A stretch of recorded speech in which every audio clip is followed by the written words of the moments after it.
നടന്നു പോകുമ്പോൾ കാലിലൊരു പൊള്ളലെടുക്കുക. പൊള്ളലെടുക്കുമ്പോഴാണ് യഥാർത്ഥത്തിൽ ഒരു മണ്ണിന്റെ രാഷ്ട്രീയം ഉണ്ടാകുന്നത്.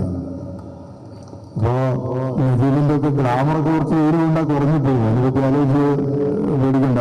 പറ്റുമെങ്കിൽ ആ ചെരുപ്പ് കൂടി ഉപേക്ഷിക്കുകയാണ് നല്ലത് യാത്ര പോകുന്നവരൊക്കെ. അത് ഇന്ത്യയെ സംബന്ധിച്ചിടത്തോളം ഇത്തരത്തിലുള്ള പദയാത്രകളുടെ ഒരു വലിയ പാരമ്പര്യം ഇന്ത്യക്കുണ്ട്. പല കാലഘട്ടങ്ങളിലും സാമ്രാജ്യത്വ വിരുദ്ധമായ എല്ലാ പ്രക്ഷോഭമുഖങ്ങളിലും ഈ പദയാത്ര സമർത്ഥമായിട്ട് ഉപയോഗിക്കപ്പെട്ടിട്ടുണ്ട്.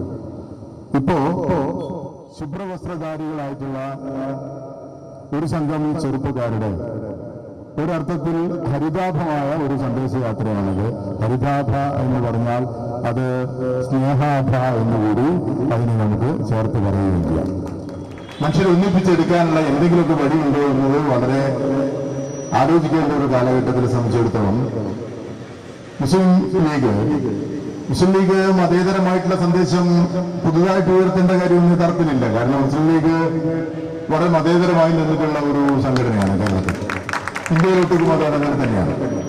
അത് സാമ്രാജ്യത്വ വിരുദ്ധ പ്രക്ഷോഭത്തിന്റെ കാലഘട്ടം തൊട്ട് തന്നെ മുഖ്യധാരയ്ക്കകത്ത് നിൽക്കുകയും അത് ഐക്യപ്പെടുകയും കേരളത്തിലെ ഇന്ത്യയിലെയും എല്ലാ തരത്തിലുള്ള ഇതര മതസ്ഥരായ ആളുകളുടെ കൂടി ഹൃദയത്തിൽ സ്ഥാനമുറപ്പിച്ചുകൊണ്ടാണ് മുസ്ലിം ലീഗ് നേതാക്കൾ പഞ്ചായത്ത് തൊട്ട് പാർലമെന്റ് വരെ എത്തിയിരുന്നത്.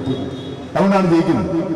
VT മുഹമ്മദ് ബഷീറിനെ പോലെ എനിക്ക് ചേട്ട സഹോദര സ്ഥാനീയനായിട്ടുള്ള VT ഈ കഴിഞ്ഞ സമയത്ത് അദ്ദേഹത്തിന്റെ വോട്ടിലൊക്കെ കുറച്ച് കുറവുണ്ടായിരുന്നെങ്കിലും കഴിഞ്ഞ തവണയൊക്കെ തന്നെ ഹിന്ദു സമുദായത്തിൽപ്പെട്ട വളരെ പ്രബലമായിട്ടുള്ള കുടുംബങ്ങളിൽ നിന്നൊക്കെ തന്നെ വൻതോതിൽ അദ്ദേഹത്തിന് വോട്ട് ചെയ്യുന്ന ഒരു സാഹചര്യം ഉണ്ടായി. ഈ സാഹചര്യം ഉണ്ടെങ്കിൽ ഈ ഒരു വിശ്വാസ്യത അതെന്ന് നിലനിർത്താനായിട്ട് കഴിഞ്ഞു എന്നുള്ളതാണ്. സത്യത്തിൽ ഇതര സമുദായത്തെ സംബന്ധിച്ചിടത്തോളം ധൈര്യമായിട്ട് മുസ്ലിം ലീഗ് സ്ഥാനാർത്ഥികൾക്ക് വേണ്ടി വോട്ട് ചെയ്യാമെന്നുള്ളൊരവസ്ഥ അതെന്നു തന്നെ ഉണ്ടാക്കി വെച്ചിട്ടുണ്ട്.